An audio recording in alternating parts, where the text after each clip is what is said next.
आरो आणि सायलीचं प्रेम खूप खोल होतं. एकमेकांशिवाय ते राहू शकत नव्हते. पण सायलीमध्ये काहीतरी वेगळं होतं. ती नेहमी म्हणायची की माझ्या जवळ येणार प्रत्येक जण घाबरतो. आरो हसायचा.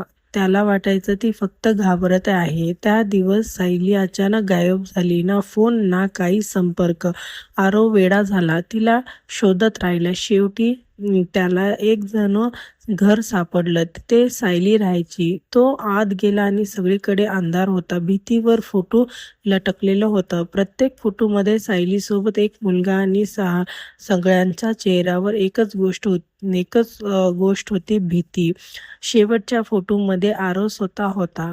तेवढ्यात मागून सायलीचा आवाज आला. मी सांगितले होतं ना, माझ्यावर प्रेम करणं म्हणजे शिक्षा आहे. आरव कोळाला.